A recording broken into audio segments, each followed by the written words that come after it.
పశ్చిమ గోదావరి జిల్లా నర్సాపురం నియోజకవర్గంలో శుక్రవారం ఉదయం 10 గంటలకు ఆంధ్ర బ్యాంక్ రోడ్లో తెలగ కళ్యాణ మండపం దగ్గర గల విశ్వబ్రాహ్మణ కళ్యాణ మండపంలో జాతీయ బీసీ సంక్షేమ సంఘం ఆధ్వర్యంలో మహాత్మా జ్యోతిరావు పూలే 198వ జయంతి కార్యక్రమం ఘనంగా నిర్వహించారు. ఈ కార్యక్రమంలో రాష్ట్ర అధ్యక్షులు జాతీయ బీసీ సంక్షేమ సంఘం వనమాల శ్రీనివాసరావు విచ్చేసి మహాత్మా జ్యోతిరావు పూలేకి ఘన నివాళులర్పించారు. ఈ కార్యక్రమంలో బీసీ నాయకులు పాల్గొన్నారు. మహాత్మా జ్యోతిరావు పూలే 198వ జయంతి సందర్భంగా మరి జాతీయ బీసీ సంక్షేమ సంఘం తరఫున ఇక్కడికి విచ్చేసినటువంటి మన బీసీ కుటుంబ సభ్యులకు, అదేవిధంగా వివిధ కుల సంఘాల ప్రతినిధులకు అందరికీ కూడా నా హృదయపూర్వక నమస్కారాలు తెలియజేస్తా ఉన్నా. మరి సామాజికవేత్త, సంఘ సంస్కర్త మహాత్మా జ్యోతిరావు పూలే 1827 ఏప్రిల్ 11వ తారీఖున మహారాష్ట్రలోని సతారా జిల్లాలో జన్మించడం జరిగింది. మరి ఆయన చిన్ననాటి నుండి కూడా ఆయన చుట్టూ ఉన్నటువంటి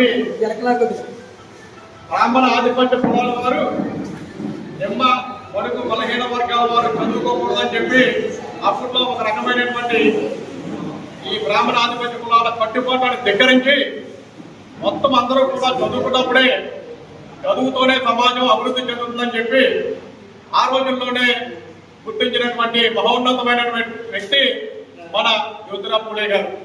మరి ఆ విధంగా ఆయన చదువుకుంటమే కాకుండా నిమ్న జాతి కులాలు, బడుగు బలహీన వర్గాలు అందరూ కూడా చదువుకోవాలని చెప్పి ఆశించి ఆ విధంగా ఆయన ప్రయత్నం చేయడం.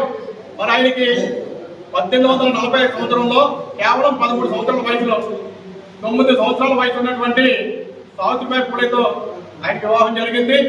మరి ఆ రోజుల్లో ఆడవారు అసలు చదువుకుంటాం అనేది నిషేధించబడినటువంటి ఆ కాలంలో మరి ఆయన మొట్టమొదటిగా ఆయన భార్యకు విద్యాబుద్ధులు నేర్పించి సావిత్రిబాయి పూలేకి ఆయన మొదటి గురువుగా ఇంట్లో అక్షరాభ్యాసం చేయించి ఆవిడతో అహ్మదానగర్ లో టీచర్ ట్రైనింగ్ కూడా అయిన తర్వాత ఆవిడ ద్వారా మొత్తం బాలికలందరూ కూడా చదువుకుంటే, ఎక్కడైతే స్త్రీలు చదువుకుంటారో ఆ కుటుంబంలో అందరూ కూడా చదువుకుంటారు, అందరూ చదువుకుంటే సమాజం బాగుపడుతుందని చెప్పి ఆ విధంగా ఆయన పాటలు వేసి మొట్టమొదటిగా ఆయన భార్యకు విద్యాబుద్ధులు నేర్పించి ఆయన భార్య ద్వారా మరి స్కూల్ స్థాపించి మరి స్త్రీ విద్యకి ఎంతగానో ప్రోత్సాహం చేసినటువంటి వ్యక్తి, మహోన్నత వ్యక్తి మహాత్మా జ్యోతిరావు పూలే.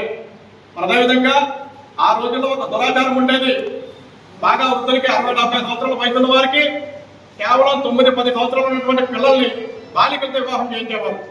వివాహం అయిన తర్వాత కేవలం కొద్ది రోజుల్లోనే వారు మరణిస్తే మరి ఆ రోజున మరణించినటువంటి ఆ బాలికని సతీసాగనం పేరిట, అదొక దురాచారం, సతీసాగనం పేరిట చనిపోయిన వ్యక్తి చితిపై పడుకోబెట్టి అమ్మాయిని కూడా చంపేసేటటువంటి ఒక దురాచారం ఆ రోజుల్లో ఉండేది.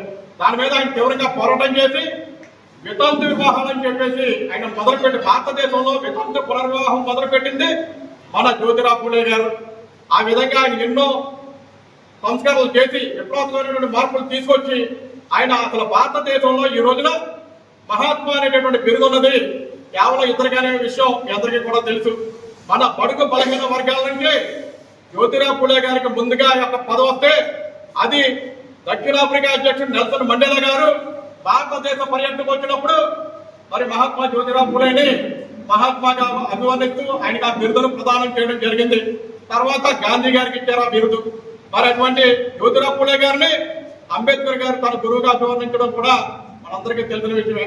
ఈ సందర్భంగా ఆయనకి ఘన నివాళులు అర్పించడానికి మీరు అందరూ వచ్చినందుకు మీ అందరికీ కృతజ్ఞతలు తెలియజేసుకుంటూ ఆయనకి ఘన నివాళులు అర్పించవలసిగా కోరుతూ జోహార్ మహాత్మా జ్యోతిరావు పూలే, జోహార్ మహాత్మా జ్యోతిరావు పూలే, జోహార్ మహాత్మా జ్యోతిరావు పూలే. వర్ధిల్లాలి బీసీ కులాల ఐక్యత, వర్ధిల్లాలి బీసీ కులాల ఐక్యత, వర్ధిల్లాలి బీసీ కులాల ఐక్యత, వర్ధిల్లాలి బీసీ కులాల ఐక్యత. మరిన్ని అప్డేట్స్ కోసం మన HN9 టీవీ ఛానల్ ని సబ్స్క్రైబ్ చేసుకోండి.